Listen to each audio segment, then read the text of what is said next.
नमस्कार बच्चों, आज की इस क्लास में आप सभी का स्वागत है। जैसा कि आपको पता है कि मैं अभी आपका जो टेक्स्ट बुक है सेमुसी, उससे मैं अभी चला रहा हूँ।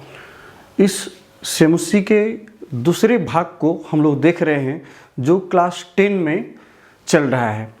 तो इस क्रम में इससे पहले हम लोगों ने सेमुसी के 2 श्लोकों को हम लोगों ने देख लिया था, पहला और दूसरा। आज जो हम लोग देखेंगे, आज भी हम लोग 2 श्लोक को देखेंगे और काफ़ी व्याकरण जो आया है इन श्लोकों में, इन दोनों श्लोकों में व्याकरण से संबंधित, चाहे वो संधि हो, समास हो या प्रत्यय से संबंधित हो, इन चीज़ों को भी साथ साथ देखते चलना है। क्योंकि आपके एग्जामिनेशन में, जो बोर्ड में जो आपकी जो परीक्षाएं होती हैं, उन परीक्षाओं में जो प्रश्न पत्र जो पूछे जाते हैं उनमें स्पेशली जैसे समास हुआ, संधि हुआ, तो वो सारे के सारे प्रश्न जो है आपको इसी श्लोक या गद्य जो आप बुक में पढ़ते हैं, आप अपने टेक्स्ट बुक में जो पढ़ते हैं सेमुसी में, उसी से उठा करके प्रश्न पूछे जाते हैं। तो इसलिए आपको ये जानना बहुत ज़रूरी है, इसे ध्यान से देखना और याद करना भी ज़रूरी है, बार बार इसका अभ्यास ज़रूरी है, तभी आप अच्छे अंक इसमें पा सकते हैं, ला सकते हैं। चलिए, तो हम लोग इस तीसरे श्लोक को शुरू करते हैं। इससे पहले मैं थोड़ा सा आपको याद दिला दूं, हम लोगों ने जो 2 श्लोक देखे थे उसमें हम लोगों ने देखा था कि किस प्रकार से गाड़ियों की जो पंक्तियां हैं वो पूरे वातावरण में काजल के समान काले धुएं से पूरे वातावरण को प्रदूषित कर रही हैं, जिसमें कि हमारा जीवन जो है काफ़ी दुर्लभ हो रहा है। इसलिए हमें इस पर्यावरण के शरण में जाना चाहिए जहां हमें शुद्ध वातावरण, शुद्ध पर्यावरण हमें प्राप्त हो। तो ये प्रसंग पिछले श्लोक में हम लोगों ने देखा था। अब जो हम लोग देखने जा रहे हैं, इसमें कवि की जो कल्पना है, कवि की जो सोच है, वो वायुमंडल किस तरह से हमारा प्रदूषित है, या पृथ्वी या पूरा का पूरा पाताल लोक कहें, पृथ्वी लोक कहें या वायुमंडल कहें, सारा का सारा वातावरण किस प्रकार से किन किन चीज़ों से प्रदूषित है, इसके विषय में कवि ने आपको अवबोधित कराया है।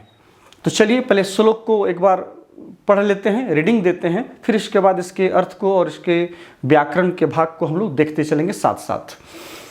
वायुमंडलम भृशम दूषितम नहि निर्मलम जलम, वायुमंडलम भृशम दूषितम नहि निर्मलम जलम, कुत्सित वस्तु मिश्रितम भक्षम शमलम धरातलम, कर्ण्यम बहिरंतर जगति तु बहु शुद्धिकरणम सूचि पर्यावरणम। ये हमारा ये तीसरा श्लोक है, यहाँ मैंने लिख दिया है। कवि इसमें आपको ये बताना चाह रहे हैं कि वायुमंडल जो है, वायुमंडलम, यदि इसके व्याकरण को हम लोग देखें समास को, तो वायोः मंडलम, वायु से परिपूर्ण जो मंडल है, जो इसका आवृत्ति है, उसको हम लोग वायुमंडल कहते हैं। तो वायोः मंडलम षष्ठी तत्पुरुष इसमें समास होगी, उसको हम लोग साथ साथ लिखते चलेंगे। भृशम का अर्थ है अत्यधिक, सबसे ज़्यादा। यदि इसको हम लोग साथ साथ देखते चले तो और ज़्यादा अच्छा हो जाएगा। ये 3 नंबर में यदि आप देखें तो वायोः मंडलम, इसका यदि समासिक विग्रह करें हम लोग तो वायोः मंडलम इति वायुमंडलम, ठीक है। ये षष्ठी तत्पुरुष समास है, ठीक है ना। इस प्रकार से यहाँ पर भृशम का यदि आप शब्दार्थ देखें, संस्कृत टू संस्कृत जो पूछा भी जाता है, तो भृशम का अर्थ हो गया अत्यधिकम। भृशम मतलब हो गया अधिकम अथवा अत्यधिकम, ठीक है, अधिकम। निर्मलम जलम, ये दोनों यदि देखें तो कर्मधारय समास होगा। जल कैसा है तो निर्मल, ठीक है। तो निर्मलम जलम, दोनों को जब जोड़ेंगे तो जाएगा निर्मल जलम।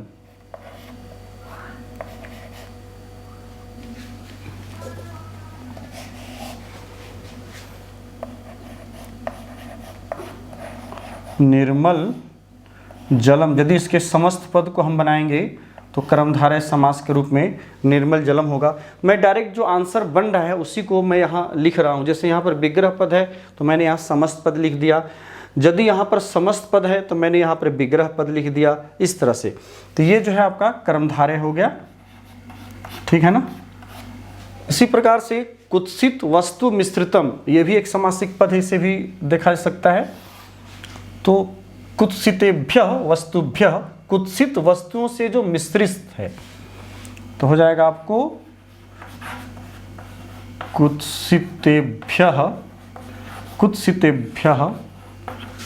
वस्तुभ्यः, वस्तुओं से, वस्तुभ्यः मिश्रितम, पंचमी तत्पुरुष समास है, मिश्रितम, ठीक है। ये हो गया आपको पंचमी तत्पुरुष समास। कहता कुत्सित वस्तुओं से जो मिश्रित है, मतलब गलत वस्तुओं से जो मिश्रित है, वो भक्षम, भक्ष धातु से यत प्रत्यय लगा हुआ है, इसमें भक्ष धातु है, भक्ष धातु से यत प्रत्यय लग करके आपको भक्ष्यम बना है। समलम में भी समास आप कर सकते हैं, मलेन सह अथवा मलेन सहितम, मलेन सह अथवा सहितम, ये भी अव्ययी भाव समास हो गया, ठीक है। धरायाह तलम षष्ठी तत्पुरुष, धरायाह तलम, धरायाह तलम इति धरातलम, ये जो है षष्ठी तत्पुरुष आपका समास हो गया, ठीक है। तो ये मुख्य है। इस प्रकार से यदि इसके आप संधि विच्छेद को करें, करणीयम में क्री धातु से अनियर प्रत्यय लगा है, करने योग्य अथवा करना चाहिए के अर्थ में। बहि जोड़ अंतः जोड़ जगति, इसमें थोड़ा देखना जरूरी है। बहि जोड़ अंतः, बहि जोड़ अंतः जोड़ जगति, ये आपका इसमें संधि विच्छेद है। शुद्धे अथवा शुद्ध्याः कर्णम, षष्ठी तत्पुरुष समास इसमें हो जाएगा, तो शुद्धि कर्णम ये बन जाएगा। तो अब हम जरा इसके अर्थ को देखते चलें। पहले तो देख लें कि किस तरह से इसके अर्थ को हम लोग बैठाएंगे। तो जैसा कि शुरू में ही क्लियर है, कहता है कि वायुमंडल जो है वो पूरी तरह से भृशम, अत्यधिक जो है वो दूषित हो चुका है। हमारा जो वायुमंडल है, कवि का ये कहना है कि हमारा इस पर्यावरण में जो विद्यमान जो वायुमंडल है, जहाँ कि हमारा इस वातावरण में जो वायु है वो पूरी तरह से दूषित हो चुका है, ठीक है। और इतना दूषित हो चुका है, न केवल वायु दूषित हो चुका है, साथ ही साथ निर्मल जलम नहीं, कहता है कि जल जो है वो भी निर्मल कहीं नहीं है। मतलब पूरा का पूरा जो जल है वो पूरा का पूरा वो भी प्रदूषित हो गया है, वो भी मलिन हो गया है, वो भी गंदगी से युक्त हो गया है। मतलब जल भी प्रदूषित है, कहने का तात्पर्य ये है। तो वायुमंडलम भृशम दूषितम, यहाँ पर जो है भृशम और दूषितम दोनों का दोनों जो है वायुमंडलम का विशेषण है। कहता कुत्सित वस्तुओं से मिश्रित जो भक्ष्य है, भक्ष्य मतलब जो खाने योग्य है, जो खाने योग्य जो पदार्थ है, जो वस्तुएं हैं, उन वस्तुओं में क्या स्थिति है। कहता है कि कुत्सित वस्तु मिश्रितम, कुत्सित कहते हैं गलत या बुरा, कई अर्थों में इसका प्रयोग देखा जाता है, नेगेटिव अर्थों में। तो कहते हैं कि कई गलत वस्तुओं से उसको मिश्रित किया गया है, उसमें मिलावट किया गया है। किसमें? जो भक्ष्य है, जो खाद्य है, जो खाने योग्य जो पदार्थ है, जो हम भोजन या कोई वस्तु जो हम खाते हैं, जो ग्रहण करते हैं, उन वस्तुओं में भी क्या है, बहुत सारी कुत्सित वस्तुओं को मिलाया गया है। कहने का मतलब है यदि चावल हम भोजन में लेते हैं तो उसमें कंकड़ पत्थर मिलाया हुआ है, दाल हम लोग भोजन में लेते हैं तो उसमें पत्थर कंकड़ मिलाया हुआ है। तो इस प्रकार से ये मिलावट की बात यहाँ कवि कहते हैं कि जो भक्ष्य है, जो हमें हमारे जीवन को एक प्राण देने वाला जो वस्तु जो हम ग्रहण करते हैं भोजन के रूप में, वो भी जो है जो भक्ष्य वस्तु है वो भी काफ़ी गंदी वस्तुओं से, काफ़ी कुत्सित वस्तुओं से वो मिश्रित है, वो भी शुद्ध नहीं है। कहने का तात्पर्य यह है।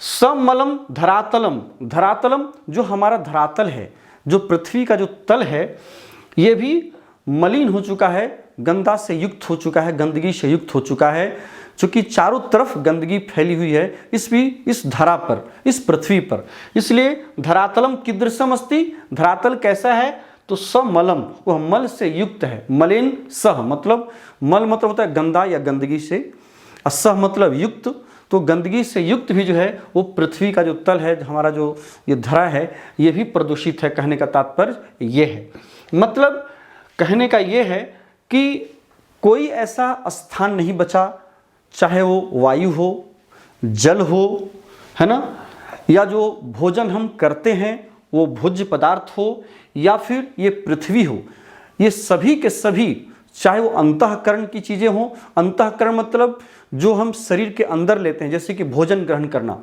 ये हमारे शरीर के अंदर जाता है और उससे फिर हमारे शरीर को एनर्जी मिलती है, ऊर्जा मिलती है, और फिर हम अपने कार्यों में लग जाते हैं। तो जो चीज़ें जो शरीर के अंदर वाली हैं वो भी, और जो शरीर के बाहर है, इस शरीर के बाहर मतलब जो वायु है, जो वायुमंडल में जो हवाएं हैं, जो जल है जिसे कि हम अपने शरीर में धारण करते हैं, वो भी प्रदूषित है। तो कहने का मतलब कि जिसे हमें अपने शरीर में अंदर लेना है और जो हमारे शरीर के जो बाहर दिखाई पड़ रहा है, वो सभी की सभी वस्तुएं जो है पूर्ण रूप से प्रदूषित हो चुकी हैं।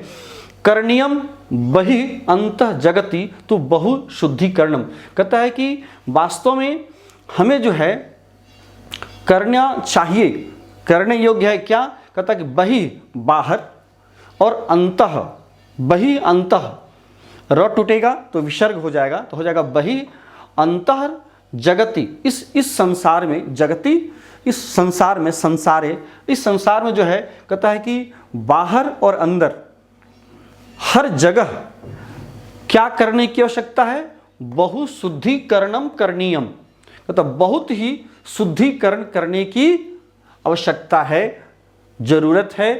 यदि हम अंदर और बाहर दोनों को यदि पूर्णतः यदि हम शुद्ध नहीं करते हैं तो हमारा जीवन जीना दुर्लभ हो जाएगा। इसलिए कवि कहता है कि इन सभी परिस्थितियों को देखते हुए हमें इस जीवन के, इस शरीर के बाहर जगत में और अंतर जगत में, इन दोनों जगत में जो है हमें अत्यधिक बहुशुद्धिकरणम करणीयम, बहुत ही शुद्धिकरण करने की, बहुत ही उसे स्वच्छ करने की आवश्यकता है, तभी हम अपने जीवन को स्वस्थ रूप से जी सकते हैं। कहने का तात्पर्य ये है। अब इसे करने के लिए सभी लोगों की ये जिम्मेवारी होती है, इस धरातल पर रहने वाले प्रत्येक मानव का ये कर्तव्य है कि इस धरातल को हम स्वच्छ रखें। किस तरह से हम पेड़ पौधों को लगा करके वायु को हम शुद्ध करें, अधिक से अधिक हम ऑक्सीजन को प्रोड्यूस करें, ये सारी बातें जो हैं हमारी अपने जिम्मेवारी को द्योतित करता है, बताता है। और कवि इसी बात के लिए हमें प्रेरित करता है कि हम सभी जगें और इस पर्यावरण को शुद्ध करें ताकि हम प्रकृति का सही रूप से आनंद ले सकें। ठीक है, अब हम नेक्स्ट श्लोक पर चलते हैं, जो श्लोक 4 है। कथा कंचित कालम नय मामस्मात् नगरात् बहुदूरम, कंचित कालम नय मामस्मात् नगरात् बहुदूरम, प्रपश्यामि ग्रामान्ते निर्झर नदी पयः पूरम, एकांते कांतारे क्षणमपि में स्यात् संचरणम शुचि पर्यावरणम।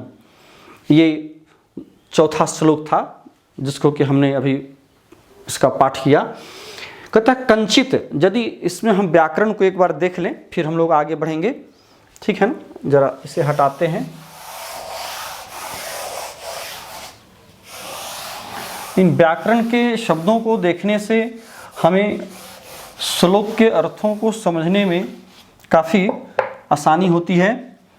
और यदि आप इसके व्याकरण भाग को अगर देखते हैं तो एग्जामिनेशन में भी जो है आपको काफ़ी मदद मिलता है, क्योंकि सारे प्रश्न आपको इसी से पूछे जाते हैं। जो बच्चे इन चीज़ों को कंप्लीट करते हैं साथ साथ, उन्हें कभी दिक्कत नहीं होती है या तो श्लोक के अर्थ को समझने में या फिर व्याकरण भाग को करने में। ठीक है, अब हम यदि इसे देख लें थोड़ा व्याकरण में क्या क्या है, जैसे इसका संधि देख लेते हैं। तो कम जोड़ चित्त, कमचित, कम जोड़ चित कंचित विच्छेद है। नया में नि धातु है, लोट लकार का रूप है, मध्यम पुरुष एक वचन में, है ना। माम जोड़ अस्मात जोड़ नगरात, इसमें भी संधि है। माम जोड़ अस्मात अस्मात जोड़ नगरात नगरात, ठीक है, नगरात। इसके बाद है फिर ग्राम जोड़ अंते, ग्राम जोड़ अंते ग्रामांते, ठीक है। क्षणम जोड़ अपि, क्षणम प्लस अपि क्षणम अपि। समजोड़ चरणम संचरणम, समजोड़ चरणम समचरणम अर्थात भ्रमणम सूची पर्यावरणम। यहाँ एक दो समास के पद हैं, यदि आप देखें तो पयः पुरम पयसा पुरम। पयः कहते हैं जल को, जल से जो परिपूर्ण है, तो इसका यदि आप समास करेंगे तो हो जाएगा पयसा पुरम। ये हो जाएगा आपको तृतीया तत्पुरुष, तृतीया तत्पुरुष आपका ये समास हो जाएगा। तो पैसा पुरम तृतीया तत्पुरुष आपका समास हो जाएगा, ठीक है ना। ग्रामस्य अंते ग्रामांते, इसमें भी समास हो जाएगा। ग्रामस्य अंते, गांव के अंत में, मतलब गांव के सीमा पर, यह भी षष्ठी तत्पुरुष हो जाएगा आपका, ठीक है। एकांते कांतारे, एकांत कांतारे, ये दोनों के दोनों जो है कर्मधारय समास हो जाएगा। तो इसमें दोनों पदों को यदि हम जोड़ देते हैं तो समस्त पद बन जाएगा एकांत कांतारे, और यदि विग्रह पद है तो एकांते कांतारे, ठीक है। प्रपश्यामी चाहने के अर्थ में, देखना चाहता हूं। पश्यामी मतलब देखता हूं, और प्रपश्यामी का देखना चाहता हूं, ठीक है। तो इस प्रकार से इसके हम अर्थ को अब देख सकते हैं। चलिए देखते हैं। कहता कंचित कालम नय माम अस्मात् नगरात बहुदूरम। कहता है कि कुछ काल के लिए, कंचित कालम, कंचित जो है कालम का विशेषण है। कितने समय के लिए? कहता कम से कम कुछ समय के लिए ही सही, ठीक है ना। कंचित कालम, कालम समयम, कुछ काल के लिए, नय ले चलो, नी धातु है ले जाना, नयति नयतः नयंती ले जाता है, और नयतु नयताम नयंतु लोट लकार के रूप में होता है, और नय हो गया मध्यम पुरुष एक वचन में, मतलब तुम ले चलो, ठीक है। किसको ले चलो? कहता माम, मुझको। कहता है कि अस्मात् नगरात, इस नगर से बहुत दूर ले चलो। ये कवि कह रहा है कि तुम जो है हमें क्या करो, कुछ समय के लिए, चूंकि इस प्रदूषण से युक्त वायुमंडल में रहते रहते हमारा दम जो है वो घुट रहा है, इसलिए मैं चाहता हूं कि कुछ पल के लिए ही सही हमें इस नगर से बहुत दूर ले चलो। बहुत दूर कहने से मतलब है ऐसे स्थान पर ले चलो जहां की प्रदूषण रहित वातावरण हो, जहां पर थोड़ा सा भी प्रदूषण, चाहे वायु प्रदूषण हो, जल प्रदूषण हो, इन सबसे मुक्त हो वातावरण हो, प्रकृति की गोद, जहां जंगल झाड़ी नदी नाले पर्वत इत्यादि हैं, जहां पर शुद्ध वातावरण है, शुद्ध हवाएं हैं बह रही हैं, वहां हमें तुम ले चलो। क्योंकि इस नगर से, इसलिए नगर की बात कहा, क्योंकि नगर जो है पूर्णतः प्रदूषित हो चुका है इस कहें तो गाड़ियों की ध्वनियों से, ठीक है ना। रेलगाड़ी के जो धुएं हैं, जितने सारे यान हैं, उन सब के धुओं से प्रदूषित वातावरण है। वायुमंडल, जल, जो भक्ष्य पदार्थ है वो भी सब कुछ प्रदूषित है। इसलिए हमें कुछ पल के लिए इस नगर से बाहर ले चलो, बहुत दूर ले चलो, जहाँ की थोड़ा सा वातावरण शुद्ध हो, स्वच्छ हो। प्रपश्यामी ग्रामांते निर्झर, कहता है कि चूंकि इस नगर में, इस नगर गांव का जो वातावरण है, इस गांव के अंत में, अर्थात गांव की सीमा में, गांव की सीमा पर मैं जो है सो कैसे कहता निर्झर नदी पयः पूरम। पयः का मूल शब्द पयस है, पयः का मूल शब्द पयस है, पयस, ये मूल शब्द पयस है और ये नपुंसक लिंग शब्द है जिसका अर्थ होता है जल, ठीक है ना। पयः पयसी पयांसी, जैसे कि मनः मनसी मनांसी चलता है, उसी प्रकार से पयस का रूप चलता है जल के अर्थ में, ठीक है ना। तो पयः पयसी पयांसी, पयः पयसी पयांसी, इस तरह से इसका रूप सातों विभक्तियों में, तीनों वचनों में इसका रूप होता है। तो यहाँ जो है षष्ठी विभक्ति का, जैसे मैंने यहाँ दे दिया तृतीया विभक्ति का, यहाँ समासिक पद तृतीया तत्पुरुष है। कहता है कि पयः मतलब जल से परिपूर्ण। जल से परिपूर्ण कौन है? कहता निर्झर और नदी। कवि कह रहा है कि मैं देखना चाहता हूँ, परपश्यामि, कहता मैं देखना चाहता हूँ। क्या देखना चाहता हूँ? कह रहा है कि मैं गांव के सीमा पर, मतलब जहाँ गांव समाप्त होता है, चूँकि गांव ये नगर पर्यावरण से प्रदूषित हो चुका है, ये पर्यावरण जो है पूरी तरह से वायुमंडल प्रदूषित हो चुका है, इसलिए मैं चाहता हूँ कि इस गांव का जो अंत है, मतलब गांव की जो सीमा है, उस सीमा पर जो जल से परिपूर्ण जो निर्झर और नदियाँ हैं, जो झरने हैं, निर्झर मतलब झरने, और जो नदियाँ बह रही हैं, मैं उनको मैं देखना चाहता हूँ, उसका मैं दर्शन करना चाहता हूँ, ताकि कुछ पल के लिए ही सही वो शुद्ध जल जो झरने से बहने वाले हैं या नदियों में बहने वाले हैं, जो गांव से बाहर है, जो मुख्य नदियों के धारा से जुड़ा हुआ है, बहता हुआ, मैं उसको प्रपश्यामि, मैं देखना चाहता हूँ। ठीक है, क्या देखना चाहता हूँ, ये अर्थ इसका क्लियर हो जाना चाहिए आपको। कहता गांव के अंत में जो निर्झर हैं, जो झरने हैं, नदियां हैं, जो जल से परिपूर्ण है, मैं उसको देखना चाहता हूँ। वही नहीं, उन नदियों का तो दर्शन मैं करना ही चाहता हूँ, साथ साथ एकांते कांतारे, कहता है कि एकांत कांतारे, कांतारा कहते हैं वन को, वन प्रदेश को, जंगल को। तो कहता मैं किसी एकांत वन में, कहता क्षण भर के लिए मैं संचरण करना चाहता हूँ, भ्रमण करना चाहता हूँ, घूमना चाहता हूँ। क्योंकि वन ही एक ऐसा प्रांत है, जंगल ही एक ऐसा स्थान है जहाँ मन को सुकून और शांति देने वाला है। चूँकि पेड़ों पौधों झरनों के बीच में वो जो शांत वातावरण है, चित्त को प्रफुल्लित करने वाला वो वातावरण होता है। लगता है कि सारी दुनिया से आप कट करके वहाँ पर मन की जो एकाग्रता है, मन की जो सुकून है, जो शांति है, वहाँ पर गाड़ियों की ध्वनियाँ नहीं है ना, रेलगाड़ी की जो धुएं हैं वो वहाँ पर उपलब्ध नहीं है। तो कहने का मतलब कि प्रदूषण से कुछ पल के लिए आपको वहाँ सुकून मिलता है, शांति मिलती है उस वन प्रदेश में। तो कवि का यही भाव है कि एकांत वन में मैं क्षण भर के लिए, क्षणम अपि में स्यात् संचरणम, में संचरणम स्यात्, मुझे जो है भ्रमण करने चाहिए ताकि हमारे मन को सुकून और शांति मिले।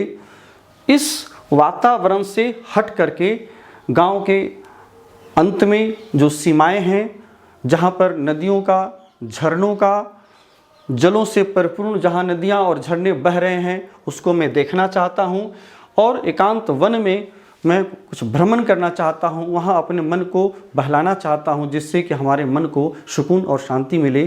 चूँकि यही जो है, ये सारी चीज़ें कहाँ हमें प्राप्त होंगी, तो कहता है कि शुचि पर्यावरणम, उसी पवित्र पर्यावरण में, वातावरण में जहाँ पर ये सारी चीज़ें मौजूद हैं।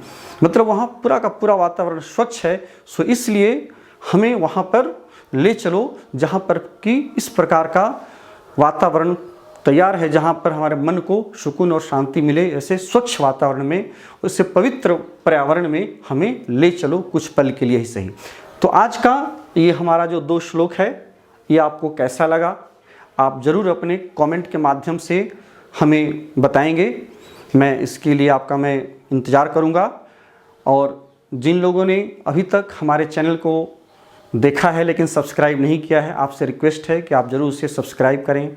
बेल आइकन को ज़रूर आप क्लिक करें, उसे ज़रूर आप दबाएं, जिससे कि आपको अगली सूचना, जो भी वीडियो हम अपलोड करते हैं, उसकी सूचना आप तक पहुंचती रहे, मिलती रहे। चलिए इन्हीं शब्दों के साथ आज के क्लास को हम यहीं रोकते हैं। फिर इसके बाकी जो 3 श्लोक बचे हुए हैं इसके बाद वाले क्लास में वो पूर्ण होंगे। फिर उसके बाद अगले चैप्टर को हम शुरू करेंगे। चलिए इन्हीं शब्दों के साथ बहुत बहुत धन्यवाद। Thank you.